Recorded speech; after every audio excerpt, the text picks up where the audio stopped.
on our way. Now during the tour, make sure to keep your hands inside the trolley at all times. And then if you have cell phones, if you can please put your phones on silent for the sake of the other passengers. I don't mind if you take pictures or if you want to film the tour. As long as your phones are quiet and they don't disturb anyone else, that's all that matters to me.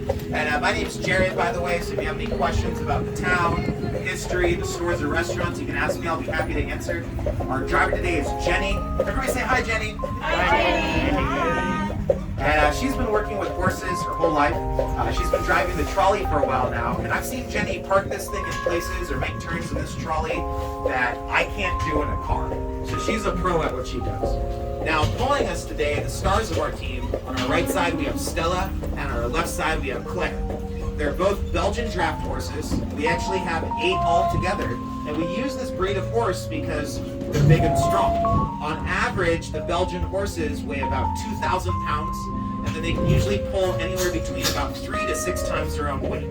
So if you have 2 Belgian horses pulling something on wheels, they can pull around 20,000 pounds. So yeah, they're built like tanks. You don't see people riding these horses too often. They're mainly bred and raised to be work horses. Now, a little bit about the town here. First off, Solvang's a Danish town. A lot of people ask me if it's Dutch, Swedish, or even German. But yeah, we get barked at all day by dogs, so I'm sure you'll see more on this tour. But yeah, so Solvang's actually a Danish town. It was founded in 1911. So the founders of Solvang, they originally came from a city in Denmark called Aalborg, which is the sister city to Solvang, but they left Aalborg, Denmark around the 1880s. So during that time, during the late 1800s, early 1900s, there was a lot of economic problems in Denmark. There was a big population boom, and there wasn't enough farmland to go around. So a lot of Danish farmers have been immigrating over to the U.S. just because there was more opportunities out here, there was more land in general. But the Danish who founded Solvang, they didn't come here first. They didn't come to California first. They originally went to the Midwest of the United States, ended up in Iowa. Now, after living in Iowa, a lot of the Danish settlers got sick of the cold weather, which always surprises people. People always say to me, well, weren't they from Denmark? Isn't Denmark a cold country? Wouldn't they have just been used to that type of weather? And Denmark does get cold. They get a lot of rain all year round out there. They get snow during the winter. But the winters in Denmark, they're not as cold as the winters in Iowa. You know, if you were running a farm or ranch in Iowa back in the late 1800s, you didn't have electricity or gas to keep you warm, so the winters were very harsh.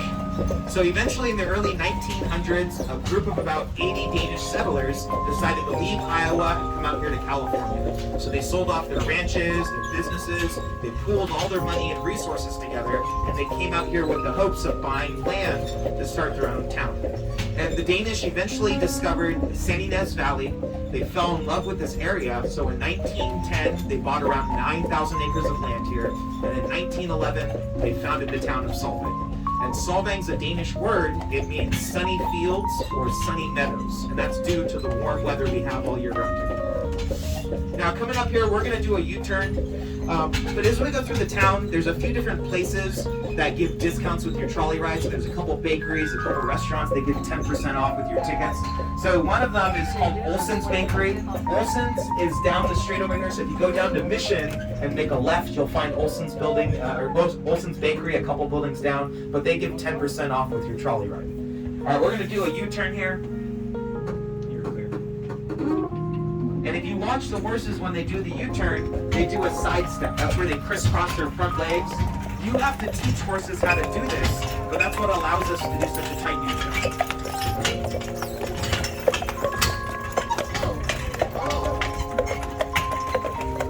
I get a lot of people who say, oh, I can't do that U-turn in my truck. Pretty smart. Yeah.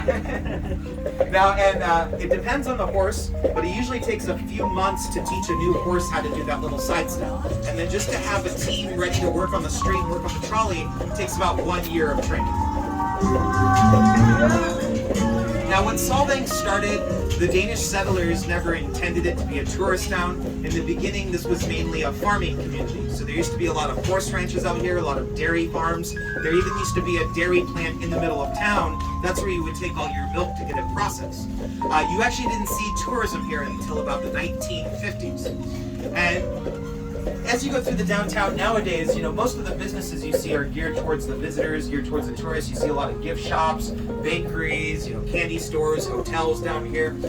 You still have a few, ranches and farms out here in Solvang, but they're kind of on the smaller side and they're kind of few and far apart. You're more likely to find a big wine vineyard in Solvang rather than a large horse or cattle ranch.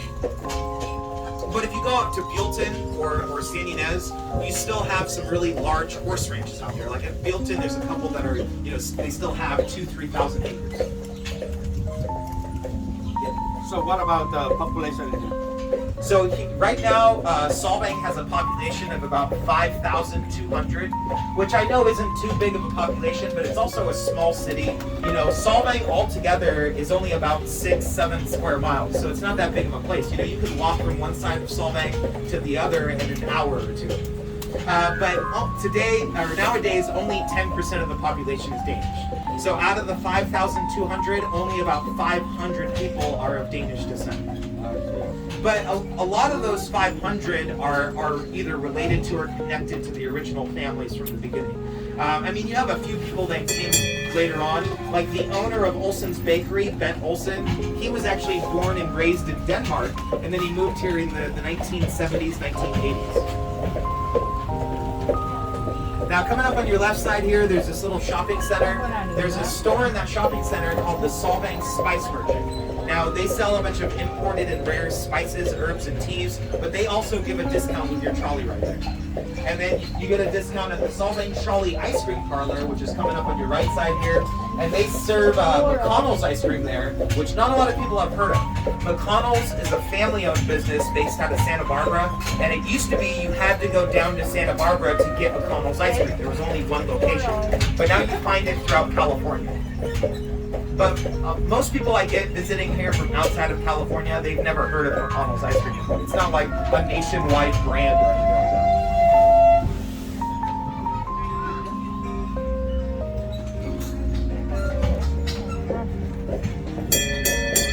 Now coming up on your left side on the corner here, we have First Street Leather. This is a real authentic leather shop. They do a ton of handmade items, everything from bags to belts, boots, hats, jackets. They even do jewelry there. But like I said, a lot of it's handmade, so you find some pretty unique things inside that store. But just to give you a heads up, they don't do a discount with the trolley. Sorry, a lot of people ask about the leather shop, but there's no discount there. And then on your left side here, we have the Solvang Festival Theater. This is where we show live performances during the summer. So from mid-June until about early September, we show plays here about 4 to 5 nights a week. And it's actually a Renaissance theater, so there's no roof. If you look above the wall here as we pass by, you can actually see the top of the stage. You can see like the stage lights hanging up above. And so it's really nice during the summer, you have warm nights here, and you have the luxury of watching plays under the stars. Now the theater looks small from the outside, but it actually seats up to 700 people. And they do a lot of Broadway style plays there, so a lot of comedies and musicals. They actually started showing a musical there about a week ago. I don't know if they have a show tonight, but I think they're going to be showing a couple plays until the end of July, or until mid-August, I believe. Now, as we go down this street, you'll notice that the architecture starts to change. That's because we're going more into the residential area. And there are certain rules to the architecture. If you build anything near the downtown, it has to have either a Scandinavian or Northern European look to it. But as you go through the neighborhoods, you'll see more American-style homes, more modern-style homes. Actually, what's interesting about Solvang is when the town started, the Danish settlers, they didn't build in a Danish style. They did all the architecture here. They built everything originally in either a Spanish or in an American style. So when Solvang started, it looked more like a cowboy town. It looked more American Western rather than Danish or Scandinavian. Now, the main reason they built in a Spanish style was to match the mission. So that's the old Spanish church. It's called the San Ynez Mission. It's located off of Mission Drive, about 3 blocks that way. But the mission was built in 1804 by the Spanish Catholic Church. And since it was the only building or landmark in the area, the Danish wanted to match everything to it. Yeah, and then it wasn't until the 1950s, that's when they started remodeling the town. So between the 1950s to the 1970s, most of the downtown was remodeled to look more Danish. So you'll actually see some buildings that have Spanish walls and Spanish archways and windows, but then they have a Danish rooftop. So it's kind of this mix of, Northern European and Mediterranean architecture. Oh yeah. Sorry, say that again? Oh, so this trolley, this specific trolley was actually built about 10 years ago. It was actually built by the owner of the trolley, his son, and their carpenter that they hired. But the original trolley here in town was actually built back in 1964. So, but originally it wasn't a horse trolley; it was a motorized trolley, and it was called the Honen. So we still have the Honen. It's been in town for over 60 years now. But the Honen, it was originally motorized. It was built to take the locals around the town over to the grocery store. And then what happened is the motorized trolley kept breaking down. So eventually the owners of it decided to take the engine out, and they put 2 horses on, and they started doing horse-drawn tours. So it went from motorized to horse-drawn. So we went kind of backwards there. But yeah, so the original horse trolley in town started back in the 1960s, and so we still own that old trolley. It's called the Honen. Now on your left side here, we have the Everway Museum. This is Solvang's historical museum, and it's also dedicated to Danish culture and art. Now they should be open today until about 4 or 5 p.m. So make sure you go early if you want to check out the museum. Oh yeah, don't lose your hat. I always lose my hat when it's here. So. Alright, we're going to do another U-turn here, so you'll see Claire and Stella do their little sidestep again. No, you're clear.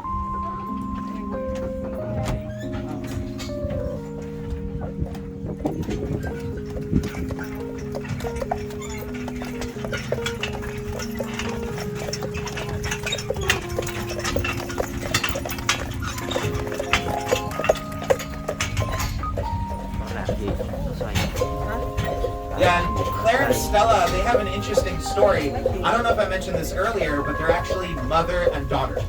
So Claire's the mom, and they're originally from Colorado. They were brought here about 12 years ago. This is when Stella was a baby horse. But they were brought here from Colorado to be sold to a ranch in San Ynez. Now, the ranch that was supposed to buy them decided they didn't want Claire. They didn't want the mother horse. They only wanted Stella. So they got separated at that point.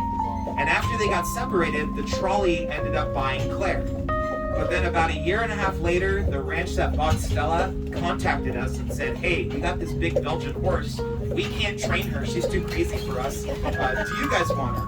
And we were hesitant at first. We said, well, if you can't train her, we don't know if we want her. But then we found out it was Claire's daughter. So we decided, well, we already have the mother horse. We might as well get the daughter too. And Stella was kind of crazy when we first got her. But as soon as we paired her up with Claire, her personality completely changed. So all she needed was her mom. Nice. And people ask me, well, how much did you pay for Stella? We didn't pay for her; they just gave her to us. They wanted to get rid of her, So, and I think the last owner, they didn't really know how to train the horses, and I don't think Stella liked them because the owner of the trolley, his name's Sal. When he went to go pick up Stella, she just jumped into his trailer. She just went with him, okay, let's get out of here, So I don't think she liked her last owner. Yeah, she was ready to go. Yeah, the horses all together are Stella, Claire, Andy, Mary, Bella, Ginger, Pancho, and Juanita. And then we also have 2 smaller horses. Their names are Tisok and Chiquillo, but they're not the big Belgians like these. They're smaller, riding horses, so they don't pull the trolley or anything like that. Now on your right side here, we have the fire department, and then the other side of the building is the municipal center. This is our city hall. This is where our city council meets every couple weeks. And a lot of people are surprised that we have a city hall because people don't think of Solvang as a real city. A lot of people think of us as an amusement park. We all leave at the end of the day and then fence off the area. Or I have people point at the houses over here and say, are these real houses? Do people actually live in them? And it is a real town. So like I said earlier, we have over 5,000 people here. So we have all the necessities for the locals. We have a fire department, police station, hospital, library, post office. The only thing we don't have here in Solvang is a high school. So we have an elementary and a middle school, but the closest high school is in the next town over in San Ynez. So pretty much everybody in the valley here, whether they live in Buellton or Los Olivos, they all end up going to high school in the town of San Ynez. What is the house price? The house prices, so it's kind of expensive nowadays. I would say your average, 3-4 bedroom house is usually going to range somewhere between about $800,000 up to about $1 million. So it can get pretty expensive out here. But if you're from California, that's kind of average for a lot of parts of California. Like I get people that visit here from San Francisco, and they'll say, "Oh, $1 million for a house, that's a good deal." I mean, it didn't always used to be expensive out here. A lot of people who own homes nowadays, a lot of them are retired and they bought their houses back in like the 1970s, 1980s. And back then it was a lot cheaper to live here. Whereas, it's been mainly the past 15, 20 years here that the property values just been skyrocketing. But then, sorry, go ahead. Do you have a lot in the house already? Sorry, say that again? The lot size? The lot size? It depends on the house. Like, you'll see some houses near the downtown here where they're only maybe 1,500 square feet. They're not too big, and they can be close to about $1 million. But if you go more towards the outskirts of Solvang, you might find an older house but with a bigger property. There's some houses back here where they have a few acres, and there's still some horse ranches out here and farms, but they're kind of few and far apart. It's not as much as it used to be. But if you go out to Buellton or San Ynez, that's where you see some ranches that will have 100 acres or something like that. So. But of course, those are going to be more expensive just based on the acreage size. Đúng thấy xem mà đâu. Đó, xem mà nấu đó. Then on your right side here, we have this little white house. This house was actually built in 1912. So it's one of the oldest houses in town, and that style of architecture is called the California Craftsman. So that was the American style that they built in when they started Solvang. What's interesting though is the Craftsman houses, you used to be able to order those out of the Sears catalog. And they would just ship you all the parts and all the lumber, you put it together yourself. So you can order those out of a magazine. So that's what's known as a catalog home or a prefabricated house. Now over here we have Solvang Knives. This is a very popular place. A lot of people who visit here, the first thing they ask me is, where's the little knife shop in town? So it's right there. If you go to the knife store, they'll give you a discount for riding the trolley. So they do a lot of pocket knives, work knives, camping stuff, hunting stuff. But they actually have sets of knives there that are made by blacksmiths from around the surrounding areas here. Now, this is Copenhagen here. This was originally called Main Street. This was the first street built in Solvang. So this has always been the downtown area. But when Solvang started, you only had about 6 buildings here. They were all Spanish and American architecture rather than Danish architecture. And this was all dirt roads. And instead of parking spaces, the businesses had hitching posts. They have, those are hitching posts for tying up your horse. So it was like a little cowboy town in the beginning. Actually, from the 1800s to the early 1900s, if you wanted to go from Santa Barbara up here to San Ynez Valley, you had to take a stagecoach or a big horse wagon. And the stagecoaches would leave Santa Barbara at about 8, 9 in the morning, and then they would arrive here about 7 o'clock at night. Now it takes 40 minutes to get here from Santa Barbara. Now on your left side here, we have the little park area. And if you look in the park down that way, there's actually a statue of a man down there with a top hat. That's a statue of Hans Christian Andersen. So he's the Danish writer who wrote The Little Mermaid, Thumbelina, The Nightingale, Princess and the Pea, and The Ugly Duckling. He's one of the most famous people to come out of Denmark. So you see a lot of things in town dedicated to Hans Christian Andersen. Yeah, he also wrote The Ice Queen, which Disney turned into the movie Frozen. And in the movie Frozen, some of the main characters' names are Hans, Kristoff, Anna, and Sven. So if you put those names together, it sounds like Hans Christian Andersen. So that was their little way of paying tribute to the writer. Yeah, now we're turning onto Mission Drive. This is actually the Highway 246. So this is the main road in and out of Solvang. So if you go that way on the 246, it takes you to Buellton, to San Ynez. And And eventually, the 246 here connects with the Highway 154 in San Ynez. The 154 you can take down to Santa Barbara, but if you're not familiar with that highway, I recommend going through Buellton and getting on the 101 to go down to Santa Barbara. Because the 154, it's a very narrow, windy highway. A lot of people get into accidents on it. So I prefer to take the 101. It takes a little bit longer, but it's a lot safer to drive on. I know that we have the playground made by wood. Far from here. Sorry, say that again? The playground that made all by wood. Oh, so it's called the Sunny Fields Park. Yeah. So you'd actually have to drive over there. It's about 1.5 miles, 2 miles away. So what you do is you drive down Mission here, and you eventually make a left. You make a left on a road called Alamo Pintado, and then Alamo Pintado will take you to the Sunny Fields Park. But it looks like a bunch of little like Danish castles.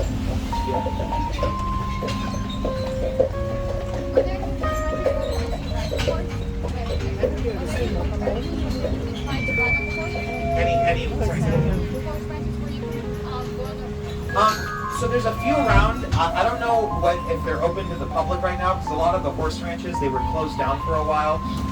There's actually a place called Alisal Ranch. So if you go down Alisal Road here and you go down a couple miles, you'll eventually pass by Alisal Ranch. It's actually a resort, but they do trail rides out there. Now, usually during certain times of the year, you have to be a guest at the hotel to ride horses there, but then in certain times of the year, they actually are open to the general public. I don't know what season they're in right now, but kind of near our stop, there's actually the visitor information, and they usually have brochures and like little pamphlets for the Alisal Ranch, and you can always call them and find out if they're taking people for horse rides or not. And then in San Ynez, there's also a place called Rancho Osa when they do trail rides out there. But again, I'm not too sure if they're open to the public.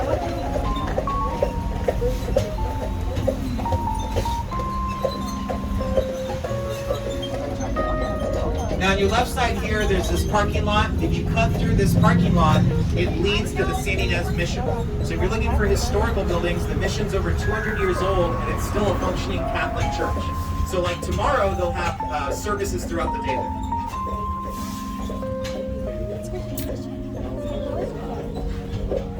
Then coming up on your left side here, we have the Burkholm's Bakery. This is actually the oldest bakery in Solvang. So they started back in 1951, and it's been ran by the same family since the beginning. So it's 3 generations of bakers there.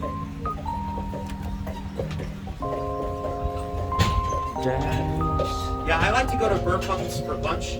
They serve sandwiches there, and they bake all their own bread. So that's one of my favorite places to get a sandwich. And if you look around the town, you'll notice on the sides of these buildings here, there's these little houses, little beige and brown houses on the side. I'll talk about them in a moment. I'll point out more as we go.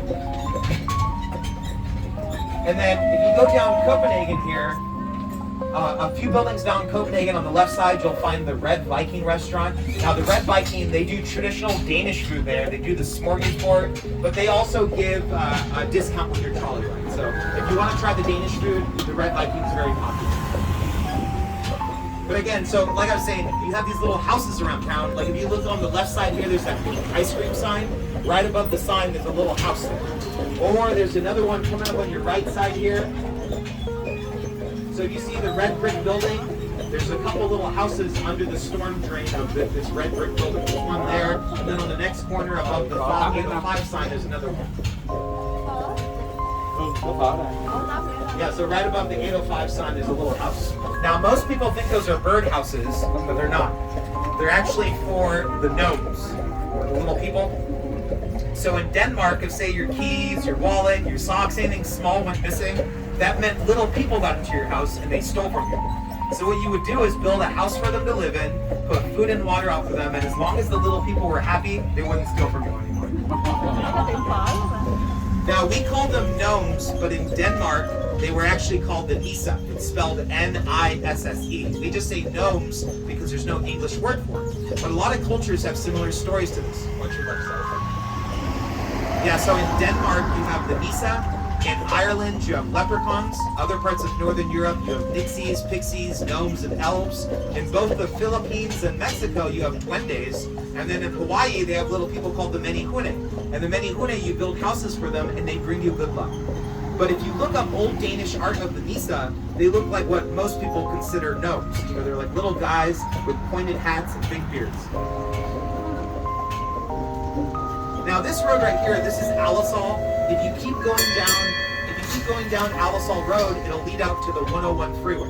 So if you're going southbound on the 101, you want to take more of the scenic route. This is a very pretty road to drive down. It passes by the golf course, passes by Alisal Ranch, which is the historic cowboy ranch now turned into a resort, and it also passes by the Hohe Falls, which is a local waterfall. Now, just to give you a heads up, if you're planning to check out the waterfall, there's not very much water in it right now. This time of year, it gets really dry. We don't get much rain out here. And so most of our like rivers and creeks are dried up right now. But if you come back here anytime between the end of December to the beginning of March, that's when we get the most rain out here. That's the best time to go see the waterfall. Are we close by the museum for the motorcycle? The motorcycle museum, so actually if you go down Alisal, right where we turn there, you go about another block down and the motorcycle museum's on your left side. Yeah, now they have kind of weird hours because it's a private collection. I think it's like one guy that runs the place. So usually I don't know if he's open today. I think usually you have to call him and make an appointment and then he'll come and open the museum for you.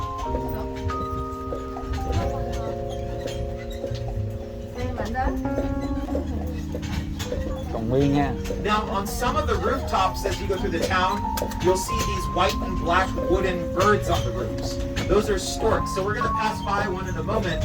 But in Denmark, if you had a stork nesting on your roof, it would bring you a lot of good luck. So it's a sign of good luck. So if you coming up on your right side here, if you look at the top of this house, you'll see that wooden bird in the nest. So that's a stork.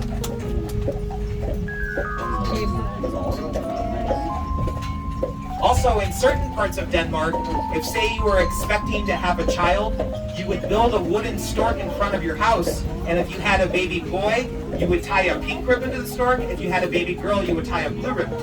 Now, people always say to me, shouldn't it be the other way around? Shouldn't boys get blue and girls get pink? In a lot of parts of Northern Europe, up until the late 1800s, pink was considered the boys' color and blue was considered the girls'. So then it switched around. So. Opposite. Exactly. Now, a lot of things close early here in Solvang. A lot of the gift shops, souvenir shops, they're going to close around 5:30. Restaurants will be open until about 8, and then bakeries and ice cream parlors, they usually close between 6 and 7. So after the tour, if there's any like gift shops or clothes stores you want to check out, make sure you go there first thing in the day. Then you want to get all your baked goods, your ice cream, your chocolates, and then you want to get dinner. So it's okay to get dessert before you get dinner. And then don't forget, with your trolley tickets, you get discounts at Olsen's Bakery, the Solvang Spice Merchant, the Solvang Trolley Ice Cream Parlor. There's also the knife store over on First, the Chomp Restaurant, the Burkholm's Bakery, and the Red Viking. Now I know that's a lot to remember, but if later in the day you're like, oh, what's that restaurant you mentioned? You can always come back and ask me. Or even if you need directions around the town, or you want to know about the surrounding areas, you can always come back and talk to me or Jenny. And right now, me and Jenny, we have a bet going on with the other drivers and tour guides. We have a bet to see who can make the most tips. So if you want to help us win that bet,